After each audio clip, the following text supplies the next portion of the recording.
When the ground starts shaking, will you be ready? Earthquakes strike without warning, leaving destruction in their wake. Survival depends on preparation, quick thinking, and knowing the right moves before, during, and after the quake. In today's video, we're breaking down 10 essential ways to survive an earthquake, covering everything from home safety to emergency response. But before we dive in, make sure to subscribe to Doomsday Prepper for more survival strategies. Being prepared today could save your life tomorrow. Let's get started! 1. Secure your space. One of the most important steps in earthquake survival is securing your home before disaster strikes. Earthquakes can cause heavy objects to fall, turning furniture, appliances, and even decorations into dangerous projectiles. Start by anchoring bookshelves, cabinets, and large appliances to walls with brackets. Secure your water heater with straps to prevent it from falling over and rupturing gas or water lines. Use museum putty or earthquake gel to hold fragile objects in place on shelves. Additionally, ensure overhead light fixtures, ceiling fans, and hanging decorations are tightly secured. If possible, avoid placing heavy objects on high shelves or above beds. Kitchen cabinets should have child-proof latches to keep dishes and glassware from spilling out. Gas appliances should be fitted with flexible connections to prevent leaks if the pipes shift during a quake. Finally, conduct a home hazard hunt at least once a year. Walk through your home and identify anything that could become a hazard. If you live in an earthquake-prone region, consider retrofitting your home with seismic reinforcements. Strengthening weak points in your house can make all the difference when the shaking starts. 2. Drop, cover, and hold on. During an earthquake, your immediate response can mean the difference between survival and serious injury. The widely accepted earthquake safety procedure is drop, cover, and hold on. But many people panic and make dangerous mistakes when the shaking begins. First, drop to your hands and knees to prevent being knocked over. This keeps you low to the ground, reducing your risk of falling. Next, cover your head and neck under a sturdy table or desk. If no cover is available, crouch near an interior wall and protect your head with your arms. Lastly, hold on to your shelter or brace yourself against the ground until the shaking stops. One of the biggest myths about earthquake survival is the idea that standing in a doorway is the safest place. In modern buildings, doorways are not structurally stronger than other parts of the house. You're safer under a table than standing in a doorway where you could be hit by falling objects. If you're in bed when an earthquake hits, stay there. Cover your head with a pillow and hold on. If possible, roll onto the floor and take cover under a sturdy object, but don't try to run across a shaking room. It's too risky. 3. Know the safe spots. Knowing where to shelter during an earthquake can make a huge difference in your survival. Identify the safest spots in each room of your home, workplace, or any other place you spend a lot of time. Generally, the best places are under sturdy furniture, against interior walls, or in structurally reinforced areas. Avoid areas near windows, mirrors, hanging light fixtures, and large furniture that could tip over. Stay away from exterior walls as they are more likely to collapse, especially in older buildings. If you're in a high-rise, head toward interior hallways or stairwells, but never use the elevator. In public spaces, such as shopping malls or offices, look for signs indicating earthquake-safe zones. If there are no signs, head for an area away from shelves, displays, or large glass windows. If you're in a theater or stadium, stay seated and cover your head with your arms. Practicing earthquake drills can help you react quickly when the real thing happens. Go through different rooms in your home and practice where you would take cover. This mental preparation can help you stay calm and make the right moves under pressure. 4. Prepare an emergency kit. A well-stocked emergency kit is essential for earthquake survival. When a quake strikes, supply chains can break down, roads can be damaged, and utilities may be offline for days or even weeks. Having the right supplies on hand can make all the difference. Your earthquake emergency kit should include water, at least 1 gallon per person per day for 3 days, non-perishable food, canned goods, protein bars, dried fruit, and nuts, first aid kit with bandages, antiseptic, pain relievers, and personal medications, flashlight and extra batteries, whistle to signal for help, multi-tool or knife, dust masks to filter out debris, emergency blankets and extra clothing, cash and copies of important documents. Store your kit in an easily accessible location, and if possible, prepare multiple kits, one in your home, one in your car, and one at work. If you have pets, don't forget to include pet food, water, and any necessary medications for them. Updating your kit every 6 months ensures food doesn't expire and batteries remain functional. When disaster strikes, the last thing you want is to be scrambling for supplies. 5. Have a family plan. A strong family emergency plan ensures everyone knows what to do before, during, and after an earthquake. First, establish a safe meeting place in case you get separated. Choose a nearby landmark or relative's house as a central gathering point. Communication is crucial, but phone lines may be down. Designate an out-of-state contact for everyone to check in with. Often long-distance calls work when local networks are overloaded. Teach children how to send emergency texts. Text messages are more likely to go through than phone calls. Practice earthquake drills with your family, including how to drop, cover, and hold on. Teach kids how to turn off gas, water, and electricity in case of leaks. Also, ensure everyone knows multiple evacuation routes from home, work, and school. If you live in a tsunami zone, have a high-ground evacuation plan. If you feel a long, strong earthquake near the coast, don't wait for an official warning.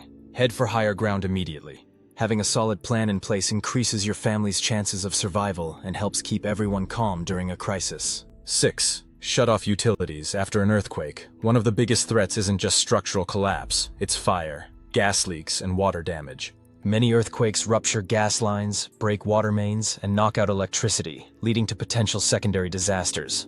Knowing how to shut off your utilities could prevent further destruction and even save your life. Gas. If you smell rotten eggs or hear a hissing sound, there could be a gas leak. Do not turn on any electrical switches, as even a small spark could ignite a fire. Instead, immediately shut off your main gas valve if it's safe to do so. Most homes have a gas shut-off valve located outside near the meter. Use a wrench to turn the valve a quarter turn to the right until it is perpendicular to the pipe. Once shut off, do not turn it back on yourself. Only a professional should restore gas service. Water. Earthquakes can rupture pipes, leading to flooding and contamination. Locate your home's main water valve, which is usually near the water meter, and turn it off to prevent further damage. If water lines are broken, avoid drinking from the tap until authorities confirm it's safe. Keep bottled water in your emergency kit for drinking and sanitation. Electricity. Downed power lines and exposed wires can cause deadly shocks or fires. Locate your home's breaker box and turn off the main switch to prevent electrical hazards. If the power is already out, unplug major appliances to avoid power surges when electricity is restored. Knowing how to safely handle your utilities before disaster strikes is a crucial part of earthquake preparedness. Make sure every adult in your household knows where these shut-off points are located and how to use them.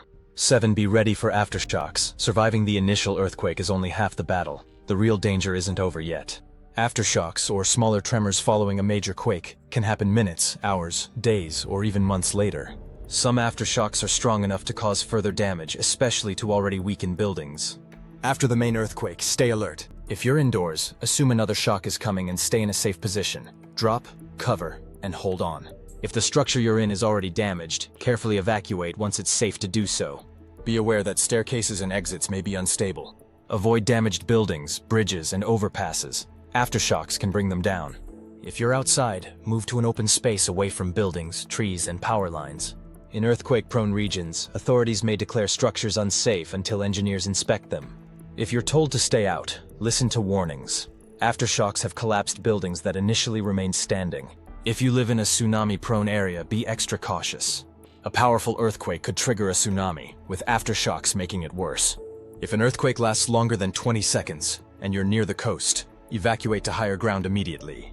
Don't wait for an official warning. Tsunamis can strike fast. By understanding and respecting the power of aftershocks, you can avoid being caught off guard and ensure your safety long after the initial quake. 8. Stay indoors, or find open space. When an earthquake strikes, many people's first instinct is to run outside, but that can be one of the most dangerous decisions. The key to survival is knowing when to stay put and when to move. If you're indoors, the safest place to be is under a sturdy table or desk. Running outside puts you at risk of being hit by falling glass, bricks, and debris.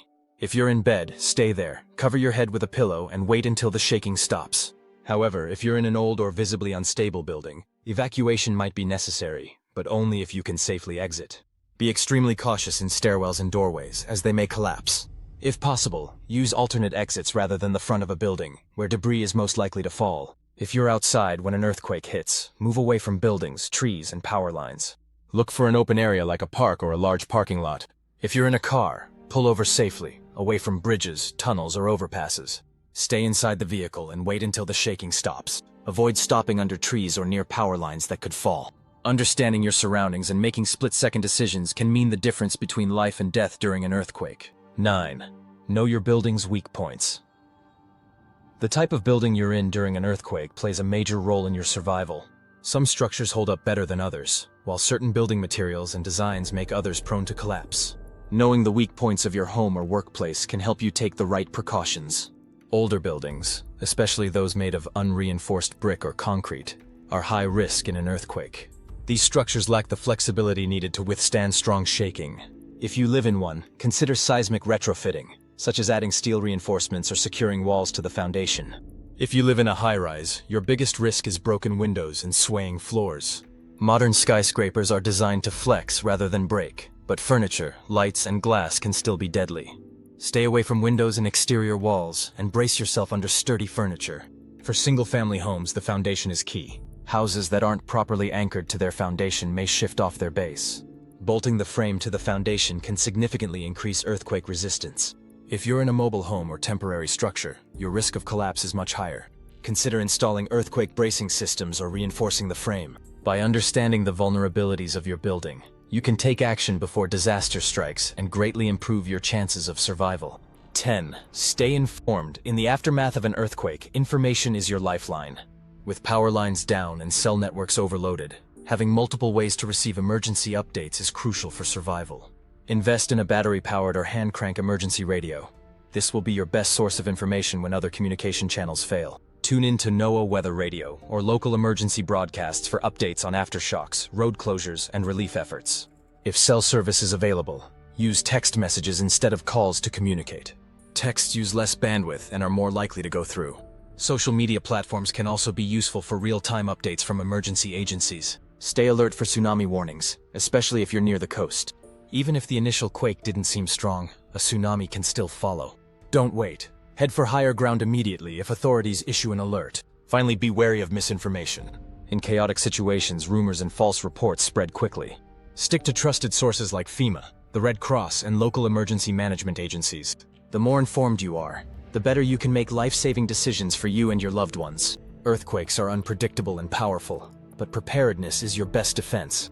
By securing your home, knowing the safest places to shelter, and having an emergency plan, you greatly increase your chances of surviving and recovering. If you found this survival guide helpful, subscribe to Doomsday Prepper for more life-saving tips. Stay safe, stay prepared, and we'll see you in the next video.